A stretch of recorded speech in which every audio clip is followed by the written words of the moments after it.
What's up, guys? Devin Zander here with my co-host Clayton Johnson. And we are the motherfucking Rowdy Boys. By the way, I am so sorry, Andy. This is the Rowdy Boys. So sometimes we're like, we get rowdy, say bad words, break glass windows, whatever, leave the fridge open, whatever Clayton feels like today. It doesn't matter.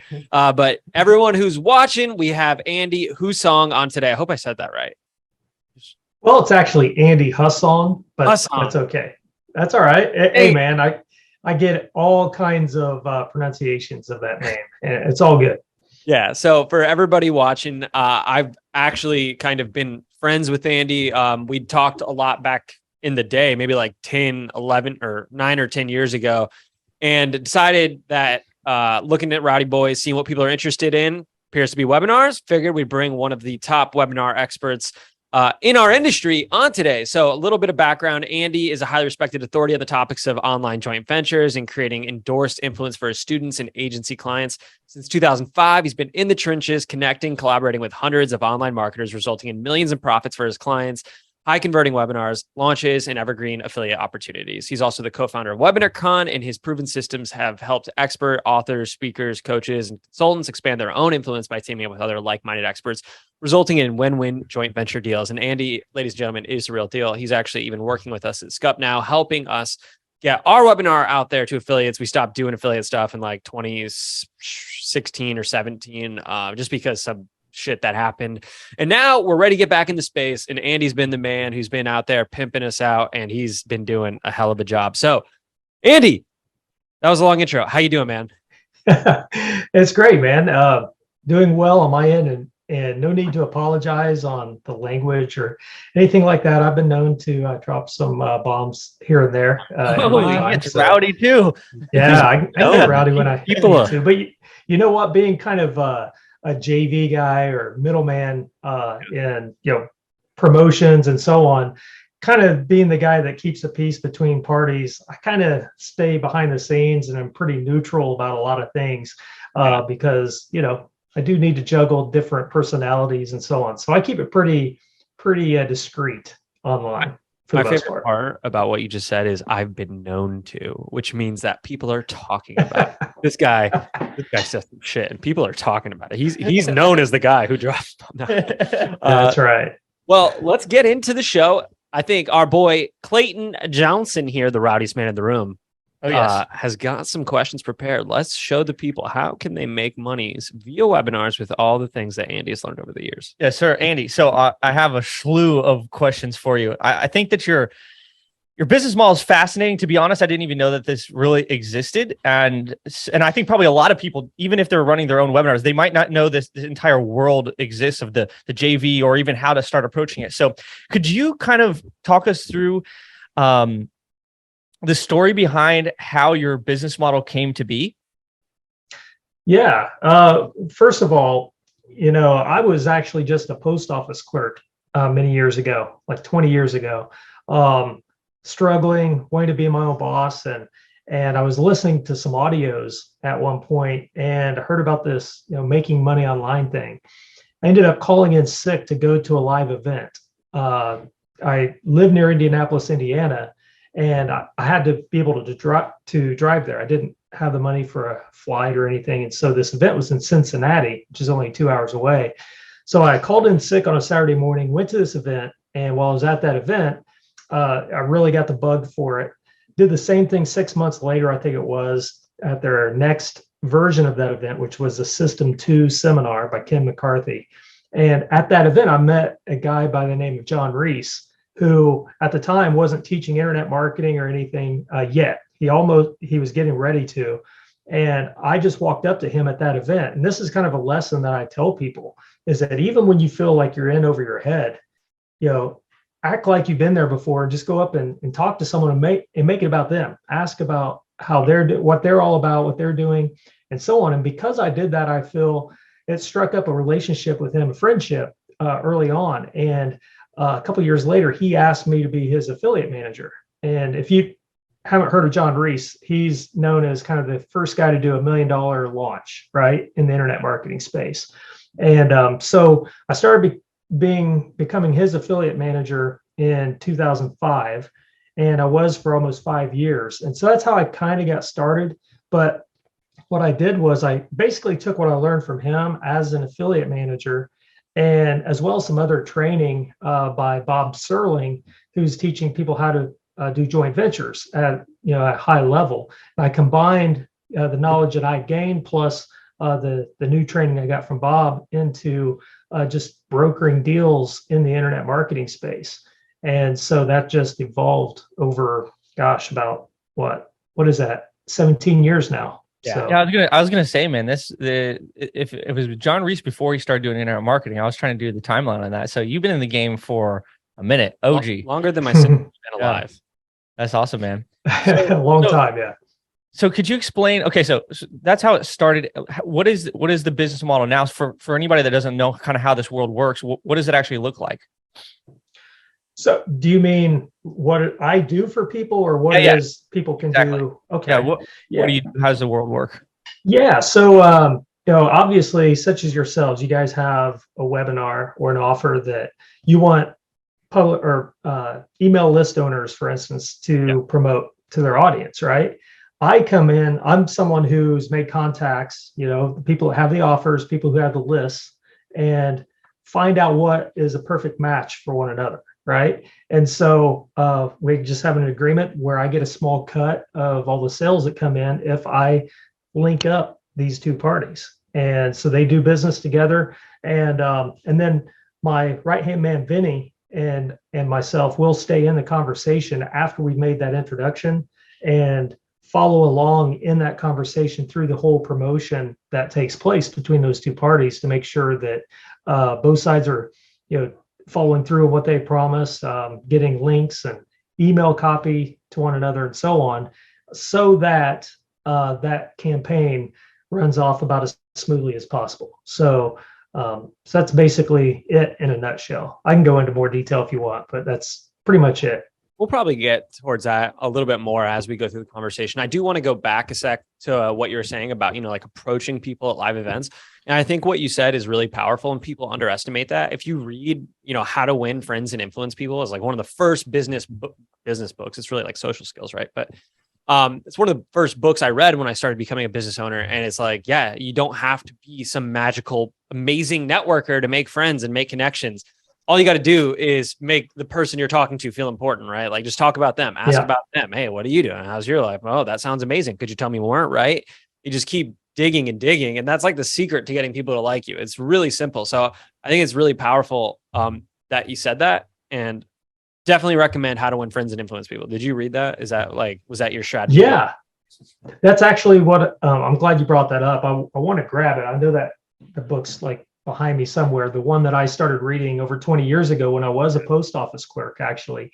And one of the things that stood out for me was that people love to hear their own name, right? Oh, yeah.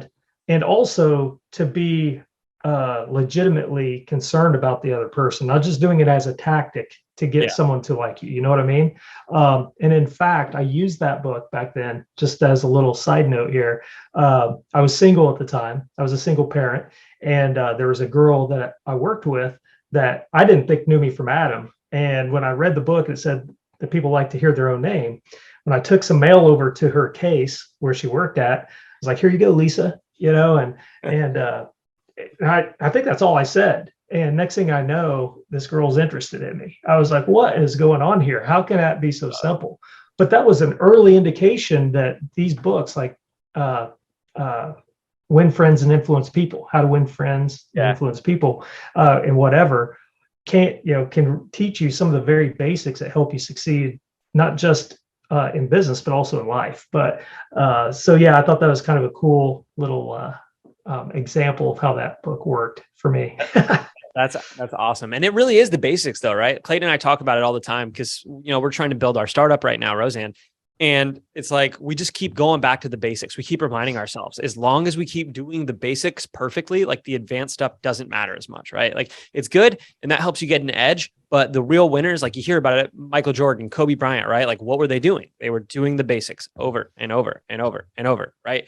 So, and also we're like, we have some clients that we're taking a look at their webinars and kind of trying to figure them out. And actually, to be honest, it's kind of funny. We get some comments that like people are like, yeah, I already knew that, or they took like, parts of our course. Yeah. And they're like, yeah, I pretty much knew all that stuff. And then we look at their webinar, it's like they're not doing any of it. It's because people often, even ourselves, we constantly remind ourselves like, yo, back to the basics, because nobody wants to study the basics. Everyone wants some like advanced funnel, triggered automation, crazy, like that's what's attractive. But the basics are the things that actually, drive a lot of the results. Those other things are like the 1%. Not that they don't matter. They matter at scale, but in the beginning, like you have to do the basics and you have to master the basics. So we're always focusing back on the basics. All right. I actually have a question for you, Andy, and I don't think this is on our topic list or anything, but I'm curious about it. And look, if you don't want to share, it's totally fine. But I'm curious if you have any stories where like a joint venture deal just kind of went wrong, where these parties are like yelling at each other and shit's going crazy. And oh my God, like the whole thing. And I know I've been in a situation like that a few times. So I was just curious if you have any, leave the names out. If there's any you can share, that would be pretty interesting. And he's got to be the peacemaker too. I bet you're a Zen master, dude. Oh, well, I tell you what, to answer your question briefly, yes, that has happened. And I wouldn't say tons of instances like that, but it's happened, right? And you're right, Clayton. It's my job to be the peacemaker. I think it probably goes back to when I was in high school. I was kind of the guy that was setting up my friends and, kind of the peacemaker where guys weren't getting along and stuff like that. And so it kind of lends well to what I've been doing all these years. But yeah, one example, boy, I have to be careful. Let's just say, without going into too much detail, there was some miscommunication during the whole setup of the cross promotion, and one side didn't perform as well as the other side had hoped, and so the other side said, "Okay, well, I'm just going to do as much as they did in terms of registrations or sales or whatever," and instead of going all in on that side of the promotion, right? And right or wrong, one guy felt like both sides should go all in, and the other guy felt like I'll go as hard as this other person did in terms of results. You know what I mean? And let's just say there was a lot of back and forth phone call I had to have with one of them, and I have to always, first of all, I have thick skin, right? And I try to see things for what they are and try to see the viewpoint of both sides and realize what the reality is of the situation, and then calmly and tactfully communicate with both sides to get them kind of on the same page to either agree or agree to disagree without any kind of ongoing drama. And so in that case, it could have gotten very ugly, could have gotten public, even gone public with the situation. But I do believe it's because I took the time, and I'm not patting myself on the back. This is kind of a lesson to anyone listening to this. If you're in a situation where you're let's say Devin and Clayton, you guys have a bad situation with someone else, the thing to learn from that is to do what I just said, just kind of take a step back, try not to get emotional about it, and look at it for what it is, and think, how can we work through this to have at least some kind of a compromise, right? And so that's what I did. I helped that situation that way. And it was over the course of just like a day that this went on, but I spent quite a few hours dealing with it. And because I did, I think it also saved a lot of lost revenue for both sides. It made me a little extra money, which that's not why I was doing it. And I think the point about that is if you just do the right thing and try to, not just keep the peace, but you just try to do what's right for both sides the best you can, compromise, whatever, the money's going to take care of itself down the road. And that goes for, like we were talking about before, you treat people right, you do the basics, you keep doing the basics at work that help bring in the revenue and so on. That money's just going to take care of itself. Yeah. So Dude, getting a little off tangent there. No, I like this point that you're making. I mean, to be honest, what's kind of crazy is that the world is a small place, and you might be able to get in there once and do something or maybe make a quick buck. But to be honest, the world's small and people talk. And over the course of your career, reputation will be very, very important. I'm sure that you see that all the time. And so I think the words that you're speaking are words of wisdom for for that reason. Yeah. I think it's just really short-sighted too, right? Like a promotion always isn't going to go really well. Scup, we've got one affiliate partner that we work really close with. We have a commitment to promote each other X times per year. I think it's like 3 times per year each. We've been doing that for a few years now. And it's like, it's not always amazing. Our first promo we did for them, we only did like $36,000 in sales. It was terrible. And then they promoted us and they did, over $250,000 in sales. And we're like, oh my God, we got to like make sure, we're actually going above and beyond for these guys. And, next promo came around and we did like $130,000 in sales for them. Like it didn't work out the first time, there's always going to be one side that does better than the other. Like you can't base your relationships off of that. It's just not a good way to run business. And like, it's just short-sighted thinking. It's not going tit for tat. It's like, hey, let's just both support each other to the best of our ability and enjoy this revenue that we're making together, right? Not every promotion is going to be perfect, and you can't view it that way. Like you can't view these affiliate promotions or whatever it is that you're doing that I'm going to do exactly what you did for me, because that's just not how the universe works. Audiences are different, and they're going to react differently to different offers. So I don't understand that frame of thinking at all. But Andy, I actually have a story I'll share real quick if you're okay with it. And if Clayton's okay with it, do I get the thumbs up? Okay. Yes, sir. He's giving me 6 seconds. Okay. So I had a bad JV experience myself. And this is why I quit doing JVs back in I think it was 2016. Yeah, it was 2016. So it's actually not too dissimilar from the story you told, where I was promoting an offer and we had like a bug where people just didn't get registered for the webinar and we didn't notice until it was just about to start. So we only got like 40 people on, and if they were pissed, like, oh, dude, well, what do you want me to do? Like this was out of my control, but they were so angry at me. And beforehand, I had talked to them about my bonuses and I was like, hey, I was thinking about transcribing like your whole course and creating like a workbook out of it to give away as a bonus. And so I did that. And because I underperformed so much on the webinar and and the bonus was that workbook, they tried suing me over the workbook. That's how angry they were. Oh, and that was, wow. That's the kind of experience that'll make you want to quit doing JV stuff for like 6 or 7 years. So. Yeah. One thing that's cool you shared that, because, I've had my own instances over the years where I was like, man, either because of drama or because of campaigns that bombed, or most likely, or more so, is when I was doing product launches and I'd work for like 3 months straight and a launch would bomb. I'd have affiliates promoting, but the thing just didn't convert, and I was like, man, I need to get out of this business, but it was when I started to realize and figure out that the more I took care of what I could control and take care of, and if I had the end customers interest at heart more than anything.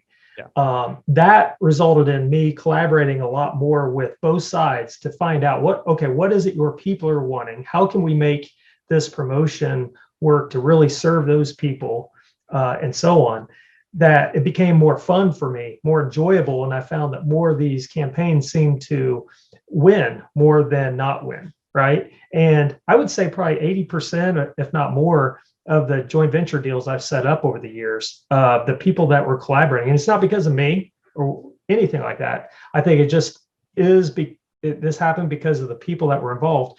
Most of the time they were fully cool with each other. They collaborated, and not every collaboration is real, in sync, where you're really getting on a call and figuring out the nitty gritty of how to make this the best offer. Some guys just kind of mail it in, so to speak, or whatever. But most of the time, these guys are, pretty cordial with one another, even if it bombs, right?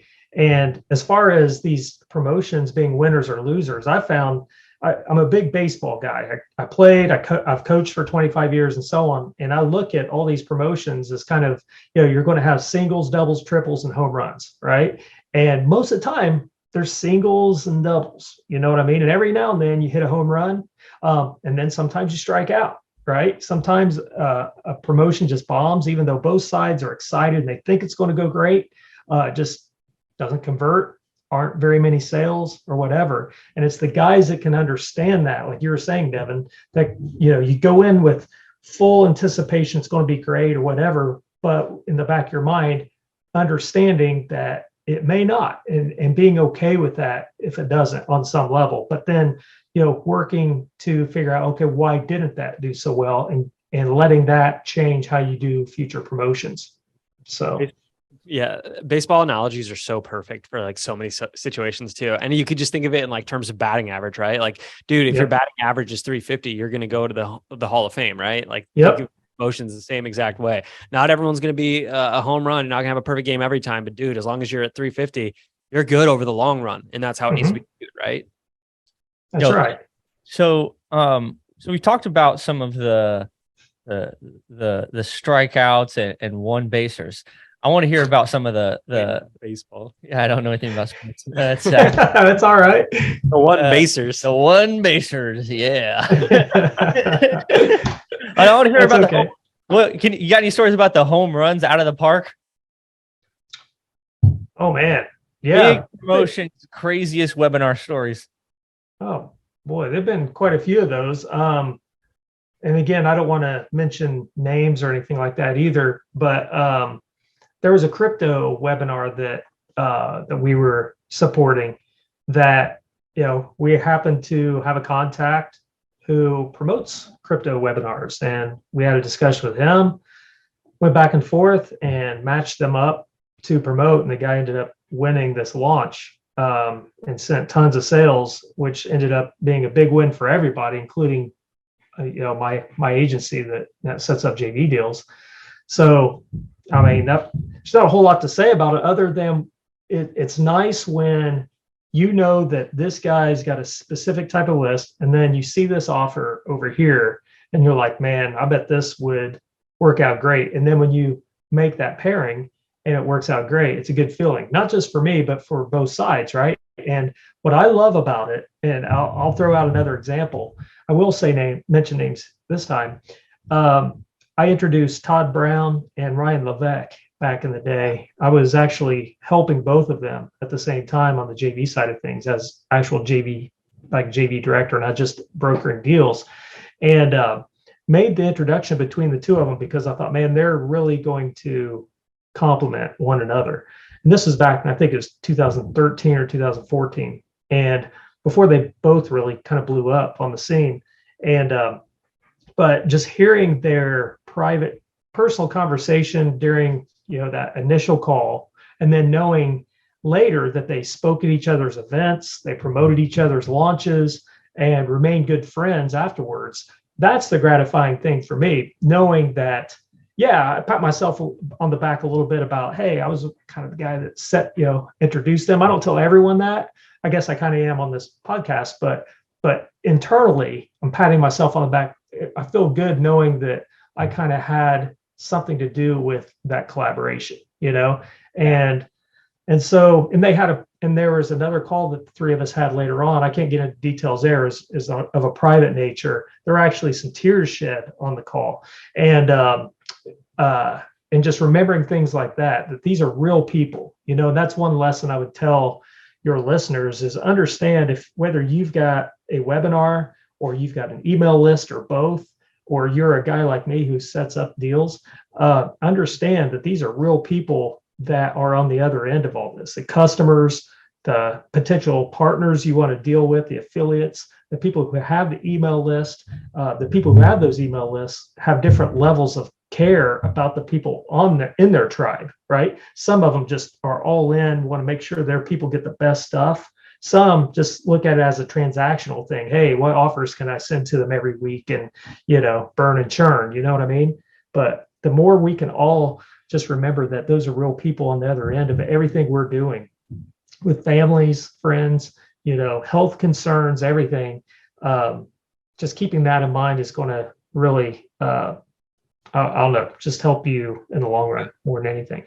Yeah. Shout out Todd Brown too. He's an awesome guy. I learned so much from him over the years. So excellent guy. My buddy Wyatt, I'm sure you've heard of Demio.com. Andy, my buddies Wyatt and David founded that. And Wyatt, they'd seen ridiculous amounts of webinars because of that. And Wyatt always wanted to write a book just titled, Leads Are People Too, because exactly what you're talking about. And it's like how he's seen from analyzing all these different webinars over the years that they were doing it and seeing how much further people who really care go by understanding, leads. They're not just numbers, they're people too. So Dude, I want to dig into this a little bit more, because this is something that we've been thinking a lot about over like the last year or so, is, how like the idea of engagement, right? Actually, sorry, I have my Todd Brown. I just realized I'm drinking on my Todd Brown. All right. Real deal. Yeah. So we've been thinking about the idea of engagement over the last couple of years specifically. I mean, that's why we have Roseanne. But deeper than that, people have a lot of options right now. And what you're saying about leads are people too. This is, it's super important right now. So I was curious, you've seen a lot of people, they have lots of different types of lists. Some lists are hyper engaged, some lists are not. What are the kind of common qualities of the people that have really highly engaged lists, or what are they doing differently, maybe more specifically, or even like tactically? What do you see from those people that have really engaged lists? Like, what are the things that they're doing different? Sure. I think first and foremost, I think contrary to what a lot of people might think, is I think they're emailing their lists a lot more often than what others do, number one. But I would say a high percentage of those offers are kind of infotainment based. You know what I mean? Kind of, there's information, but it's entertaining at the same time. Kind of like Ben Settle, Matt Fury, guys like that who have rabid followings, right? They email their list almost every day, if not every day. Yeah. Yep. And there's always a little story into it, but they also make an offer in practically every email. It might just be in the PS. Hey, by the way, if you want to, if you don't have your subscription to Email Players, which is Ben Settle's subscription, whatever he says in that pitch kind of relates to what he said in the story, right? And they're very polarizing sometimes too, and maybe their political views or their outlook on the industry or whatever. And so I think, to answer your question, I can get a little bit off tangent sometimes, but to answer your question, I think what makes these people really love being on others' lists is the way they're communicated with, treated like real people and like they really care. Maybe surveying them, asking them, what is it you want? What would you like to get from me more? What kind of introductions would you like me to make on this list? People who don't just have a face or an email list, but also have a Facebook group, for instance. And I know those are a dime a dozen these days, but I think those, kind of like Travis Sago, he's my top mentor that I rely on and have for a few years now. Like just using a Facebook group to really cultivate interest in what it is you're talking about and getting in and communicating with people, So I think it's that combination of staying in touch with people, making them aware that you do care about what it is they want, and then giving it to them, right? And so I would say that's the core of it. Yeah, and I agree fully with what you said, especially when it comes to like the whole being contrarian or sharing political views and things like that, because it's not just like Facebook groups that are dime a dozen, right? Like offer owners are basically a dime a dozen now. There's tons of them, and a lot of them are cookie cutters. So what do you do to be different? Mm-hmm. And like you actually share your real values, your real beliefs, show people you are a real person that has opinions and feels strongly about things. And when you do that, they start viewing you more as like a leader who they can actually rally behind your message. Like that's branding, right? You have your message, you have your beliefs, you have your political views, whatever it is. And if you're tracking your perfect customer, right, you would probably want them to share those things. So how do you do that? You just put your message out there into the world, right? And we all know like the old adage is like, you're going to repel people, but you're also going to seriously hyper attract a certain kind of people. And then what those people do is, because they love you so much, they're just spending more money with you overall anyways. So it really evens out, and you, I think, win in the long run. Yeah. And do you guys know Ryan Lee? Know who he is? I am not familiar now. Okay. Ryan's been around a long time too, but he's always kind of flown under his own radar of, he's got a huge following, does things in a very simple manner, but he's done some live events. He's got just a strong following via email, and he does things his own way in how he releases courses. He doesn't do affiliate / JV stuff, hardly ever. And just, I guess the point I'm making here is he's really loved for what he does too, but he does things his own way, right? He doesn't follow the crowd. He doesn't feel like he's got to do things because everyone else is doing them. He has simple ways to create content. He sells courses for like $297 that are all given out strictly through email. There's not a members area. It's just a link to download videos, things like that. And it's high quality stuff, And so that's what makes people love him, I think, because when he does put stuff out there, it's easily consumed and it's of high quality. Like I said, he takes a stand on certain things and people trust him. Yeah. And I like that. And I think we need more of that in this industry, to be honest. I mean, with the like proliferation of like click funnels and funnel hacking and stuff, what I see is like, and even this is a problem with myself. It's just people copying. And then the entire industry becomes about the same and it all looks the same. It smells the same.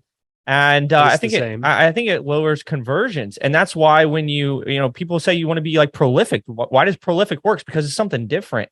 And so I would love to see more innovation. I would love for people to, take their own ideas and really just go out there and create something original. Yeah, I think that's what we'll probably, I will personally attempt more of. I'm one of the kind of guys that feels like, man, I need to learn from other people and I need to follow a proven plan because that's my MO. But I think we need more creativity, man. I think we need new stuff. I want people to take chances and try new things. That's the thing that's going to grab attention in the marketplace.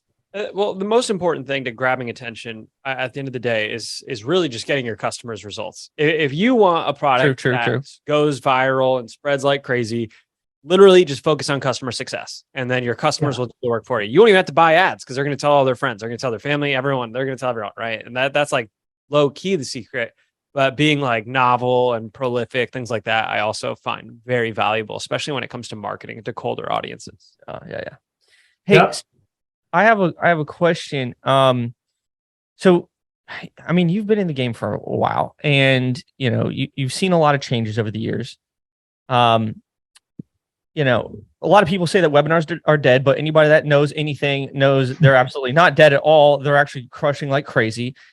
But I'm curious from your perspective, like what has changed in the last few years and where do you kind of see like the webinar game going? Like what do people need to think about changing to actually succeed in today and kind of going into the future? Sure. Well, I mean, that's a great point. And yeah, you do hear that webinars are dead from certain people sometimes, but it's like I was telling somebody yesterday who asked me what was that, Devin? I said, you hear it from those certain people that have something to sell to you. Yes, that doesn't involve webinars, right? Yeah, webinars are dead. Try my funnel instead and buy my course. Yeah, exactly. But they're using webinars to sell that thing. Exactly. Get on my webinar. I'll show you why not to do webinars. Yeah, right. But I guess what I would start with on that is that when webinars started out in the marketing space over 10 years ago, I mean, it was so much easier to get somebody to attend these webinars because it's kind of new and they're going to learn something and then get pitched and then, a bunch of people buy. And there was a lot of success with that early on. And as time went on, I think a lot fewer people were attending them live because they're expecting a replay and just so many different aspects go into that. But I think as time's gone on, those who have evolved with those times and understood, to use technology the way that it is capable of, like today, as you guys know, SMS, using text messaging to get people to register and attend webinars and increase the attendance rate and so on, as well as to watch the replays later on. That's a big thing. Number one is evolving with technology. And like you were saying also, Clayton, trying things. You get an idea, hey, I wonder if this will work, right? Let's try it out. And just instead of saying, oh, well, that didn't convert, my webinar must suck, or people don't buy on webinars anymore. That's the easy way out, right? Easy way out to say, I'm just going to do something else. But if you evolve in that way, number one, that's going to help. And then number two, I would say that I think there's been too much of a focus the last few years on how many attendees we get, right? And how many people are buying on the actual live webinar. You absolutely want to get as many attendees as possible, right? And so that's where SMS and email follow-ups and everything can lend to that. But with, again, technology, when you can have an encore that replays the exact same webinar as a recorded file the next day for those who couldn't make the first one, and then you can have a replay that you send out to people combined with SMS and other technology over the course of an entire campaign, then looking at the overall sales and conversions over the course of all that, after encores and replays have played out, or if you have a last minute live call or something where you invite people to come on and have questions, use that technology to your advantage to maximize the entire campaign versus telling people, oh, my webinar converts at 12% live. Well, that's nice. That's great. But how's that? What are you doing after that live webinar? Because, man, think of all the people. If you get 500 people to register for a webinar, and these days you get maybe 20% show up, 20, 25%, 30%, depending on how much you indoctrinate those people to want to be on that webinar. That's like, what, 300 to 400 people that didn't get on the webinar, didn't see any of it, right? So what are you doing to get all those people who raised their hand and registered to come onto an encore, watch the replay, come on to this last minute live call we're doing with this expert to get your questions answered, and so on, before the deadline, right? What are you doing there to help serve those people and get them, to become customers, right? So that again, I think I kind of went off on a tangent there, but oh, this is perfect. Perfect. Yes. Yeah, but as far as webinars like being dead or whatever, I chuckle about that. And every now and then, my partners and I, and our live event WebinarCon, we chuckle about that too, because if webinars were really dead, and like I told the guy yesterday or the day before, if webinars were really dead or not as effective, I would be going broke pretty soon, because that's where my bread's buttered, right? With our event company as well as the brokering I do is 90% webinars. So webinars are like any other sales vehicle. If you are evolving with the times, testing things, joining masterminds to find out what other people are doing. They could be unpaid masterminds. They could be something that you go to before an event, like Chris Munch has had at TNC before, where you're in a room for 2 or 3 hours with some guys sharing what's working for them, right? And testing those out. It really comes down to what my dad taught me in baseball years ago, is hustle. You just got to get out there and hustle every single day in a good way, right? To test things, talk to people, send someone a message. Hey, man, I saw your webinar. Looks like you're doing something new. How's that converting for you? And have those conversations with people and have fun with it. Look at it as a game and just keep adding to what's working and stop doing what isn't working. Back to the basics. Yeah, I know. I love it, man. I think that, the one-to-many sales idea has been around for a very long time. It just happens to be called a webinar right now. You have one-to-many sales, speaking from the stage. You have one-to-many sales as an infomercial on TV. You have one-to-many sales now happens to be on the internet, and they call it a webinar. But even that, I've seen people change up. We saw a big promo go recently that was essentially a webinar, but they called it a half-day summit. And so the name kind of changed a little bit, but it was a big webinar, one-to-many selling, and they were teaching and having fun and cool stuff. So, that idea has been around, will continue to be around forever, basically. It just might change the name. But what you were saying earlier is, I think it's fascinating about how the webinar is not just the webinar. And I think if people put more effort into seeing it more than just that one singular event, they're going to double, triple, quadruple the results. Webinars start way before the actual thing takes place. You have a lead up sequence. You might even have pre-launch content that you have going on. Then you have the webinar, but then the webinar doesn't end there. You got the post webinar sequence. You got the cart closing, the scarcity, all that kind of stuff. The bonuses get added, days after days. So, if you treat it like that, I think your results will be dramatically better. Yeah, I mean, and like at my company, Scup, right? We acquire most of our brand new customers through evergreen webinars. And when I'm looking at that, I'm not just looking at like, okay, who bought on the webinar, right? Because these are cold, right? We're closing maybe like 3% of people who are watching the webinar live. And now we have the entire like 14-day follow-up sequence to try and close them, right? And then you pair that with technology to do cool things like, you're tracking who's watching what on your webinars. People should be doing this on their live webinars too, but seeing how long someone's in the room. Did they see all the way to the pitch? Then you're going to send them to a different replay that just, recovers the offer, as opposed to someone who didn't show up at all where they need to see everything. Right. So it's just like mixing technology and understanding the entire customer journey and all the different levers you really need to pull to make that conversion. Right. So, yeah. This is like a master class on webinars we're kind of getting into. Actually, if they do want a master class on webinars, we could talk about WebinarCon. Oh, yeah. Well, first of all, I just want to say that this call has been awesome so far. I just love the kind of digging deeper into, what makes all this tick, right? And what makes people tick. And so what Devin, you were just saying about all that, and just makes so much sense.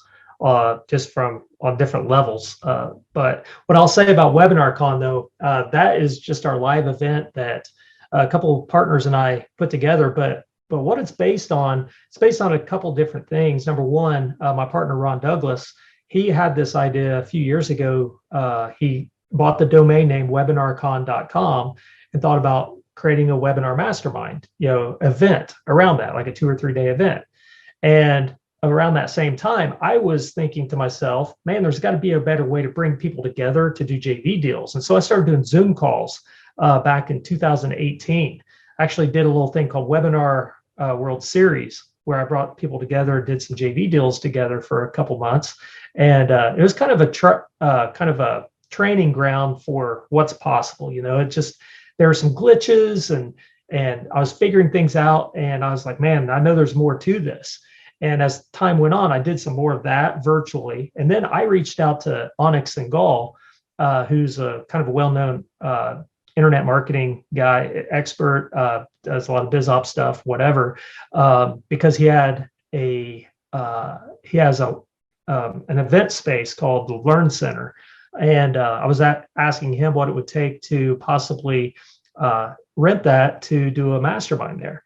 And as a couple of days later, Ron contacted Anik about the same thing, and then Anik put us together. We discussed it, and then after we got a quote on what it was going to take to get the Learn Center, Anik asked if we'd be open to partnering all three of us together. And so that kicked off this event that we've had twice now. We had one in March 2020, right before the pandemic. I mean, we literally got that in before all the shutdown. What's that? Was that, wait, sorry, I think I attended that one. I don't know. I attended one virtually, so I don't remember. Okay. That one virtual was the next one. That was in July of that year. That was a virtual one when everything was shut down, and we had a virtual summit. So that's what that was. Webinar Confidential is what that was called. And then we had the second actual live event last December in Austin, Texas. That one went really well. And now we have our third one coming up November 18th through the 20th in Austin, Texas as well. But to wrap that up, what I'm saying is that event is a combination of bringing people together who are doing high-level stuff with webinars. Either they have their own webinar, they have an email list that promotes webinars, or they have a company that serves webinar marketers. Brings them under one roof for 3 days to partner up, do deals. We have networking activities, speed deals that allows people to talk face-to-face for 5 to 7 minutes, and then they move to the next guy, and next guy, next guy on down the line. A lot of deals are made that way. But then we have high-level speakers too, who are sharing what's working now today in webinars. So if webinars are dead, boy, that event's going to be, it's going to bomb. And what's like a URL people can go to check it out if they want to get more info? Sure. Yeah, just WebinarCon.com. So it's pretty simple. It's the main website that we have. It's always going to the most updated sales page that we have for that. As of now, I know we're about 30% full in terms of seats. And we plan to have close to 200 people at this event this time. So that's kind of where we're at. We still have about over 3 months to go until the event. But I highly encourage you guys, if you're doing anything with webinars at a high level, and that's a big emphasis in your business, and you want to finish the year strong, if you guys attend there in late November, right before Thanksgiving, you've got the rest of the year to kind of follow up with some of the contacts you made and wrap up any deals that were discussed. And so you hit the new year running strong. And look, guys, if anyone's considering going, first of all, I highly approve. I did go to the one a couple of years ago. My wife and I both attended it virtually because she was kind of like interested in it. And I was like, oh, hell yeah. I looked at the speakers. I was like, oh, baby, let's go. Let's do this.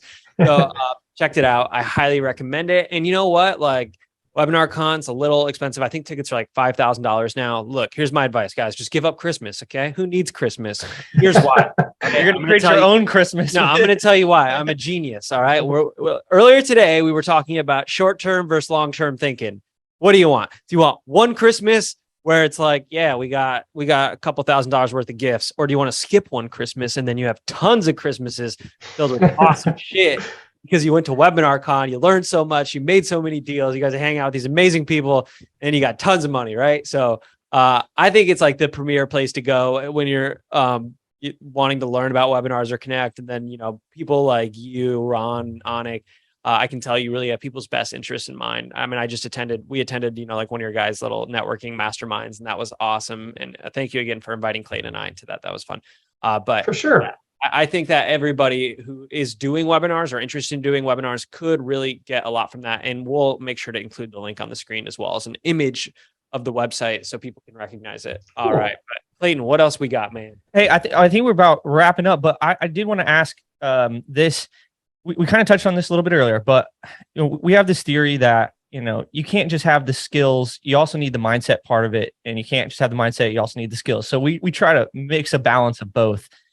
I'm curious for you, if you were to talk to the audience, you know, from your own personal experience, you've become a successful guy over the years. What is like one mindset that you've really used that has been kind of your guiding thing that you could, you know, give to somebody else that's out there that wants to succeed like you know, that wants to make it big? What's something that's like really propelled you forward, a mindset? Wow. I would say, you know, we've covered quite a bit of what that mindset really entails. And that is, number one, make it all about the other person, right? It's the people on the other end of your conversations that you have, and really caring about them, really caring about what it is they want. Now, you're not going to be able to partner with every single person or whatever, but, you know, whatever your focus is, whoever's listening to this, whatever your focus is in your business or whatever, number one is to just keep that in mind. Focus on that end customer, any partners you're looking to work with, find out what makes them tick, and then do all you can to help serve them. All right. So that's kind of a general idea there. But as far as your overall mindset, there have been so many things that have helped me. I know different people have different religious beliefs. You know, they meditate and so on. Whatever your religious belief is or not, or if I would at least recommend meditation, looking into some books like, what is it? The Straight Line Leadership is what it's called. Straight Line. Yeah, Straight Line Leadership it sounds boring, but it's actually a very, very solid book to help you keep in mind that, you know, that what is it that it says in there? Trying to think, I'm drawing a blank here. Oh my gosh, you put me on the spot, Clayton. Got him. What is it? Don't take your own thoughts too seriously. So that's one thing that's helped me a lot. My mentor, Travis Sago, has taught me that a lot. And that is that all of our fears, everything that we're thinking, oh, I don't know if I should try this. What if I fail? Whatever. Those are just thoughts. It's not reality. It's just your brain telling you can't do this or whatever. And you got to be your biggest cheerleader. You've got to just keep pushing forward, focused on the people who have your back. And those who don't, you just, you know, you respectfully decide to not focus on what they think or even spending time with them. unless you can't help it, unless it's a close family member you can't get away from right now. But I'm kind of off track here, but what I want to do is dial this back to answer your question. I want to treat this like what I would teach my boys. I have 4 sons. Yes. I also have 4 grandkids. And what I tell my boys all the time is, you go for what you want. If you go with your gut on what you think is best, and again, anyone who's got your back, they're the ones to keep listening to, the ones that are encouraging you, not just telling you you're right all the time, but people will kick you in the butt once in a while too, and you get off track. People you respect, right? Listen closely to them, and then you just focus on what you think is best in whatever that situation is, and keep relying on those people who do have your back, who are going to kick you in the butt every now and then.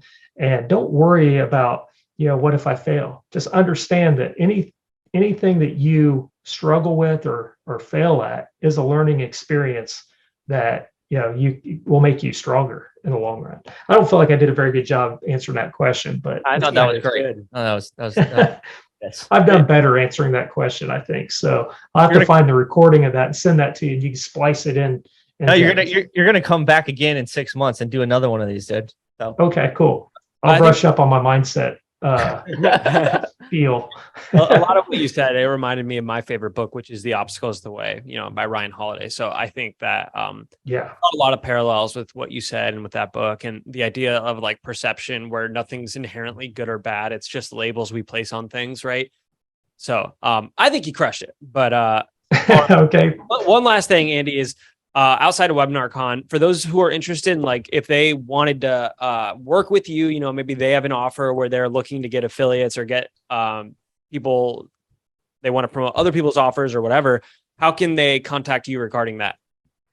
Sure. Well, I appreciate you asking on that too. My main website is endorsedtrafficpros.com. That's endorsed ED. So ENDORSED, trafficpros.com. You go there, it's just a simple little page. It has a short video at the top of me mentioning what it is we could potentially do for you. And then there's a form you can fill out that tells us all about what you got going on.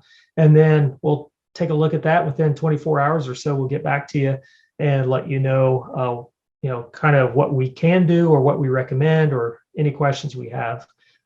So that's pretty much it. That's what's up. I'll make sure to get that up on the screen as well. So we got the URL and the page on there. Well, Andy, thank you so much for joining us, man. It's a pleasure to have a legend like you on. Dude, a pleasure and an honor to have you on, bro. Yes. It was great. Thanks, guys. I appreciate it. Legend, I don't know, but hey, we'll go with that, I guess. Perception. You want to say, the way I view it just means, people say OG. People talk about OGs in the industry. I look at it, I'm just an old guy in this industry. It just means I've been around. That's what it means, man. Old guy. Yeah. Well, that's what it is. You kept saying ED, and my mind just kept going direct out. I know. As soon as I said that, I quickly went into spelling endorsed. Endorsed, ED. Yeah. Right. ED for the OG. Yeah, we won't go there at all. So yeah, I guess we already did. That's our other podcast where we talk about growing beards, which is a joke someone made once, which is falling flat right now. Anyway, so let's do the normal podcast thing. Guys and gals who are still watching, I have a question. If you haven't yet liked, commented, and subscribed on YouTube, what are you doing? Thank you, Clayton. Look, guys, if you're watching this on YouTube, make sure you like, comment, subscribe, ring the bell. If you're watching on Apple Podcasts, make sure that you leave a 5-star review with text, okay, as well as subscribe. And if you're on Spotify or any other platform, just make sure you subscribe. And we do now have video on Spotify. So if you are watching on Spotify, make sure that you full screen the video so you can see all of our beautiful faces. But that is it for today's Rowdy Boy episodes. I think Clayton wanted to get some emails again. So did you have anything for that? Yeah. Go to rowdyboys.net and put your email in there, because we have a ton of cool stuff coming, and you want to get updates on all these cool guests and underground internet tactics and all this stuff and great interviews like the one we just did. So rowdyboys.net and put your email in there and we'll send them to you. Yeah. And I was going to say, once we hit X amount of subscribers, we'll send you shirtless pictures of Clayton or something. But then I realized nobody wants that. Number one, nobody wants that. Number two, we keep getting spam, dude. We many spam emails up in there. Painful. And we got to get off MailChimp anyways. Let's just move it to Active Campaign or something. Right. But yes, sir. And hey, guys, we talked about SMS for webinars today.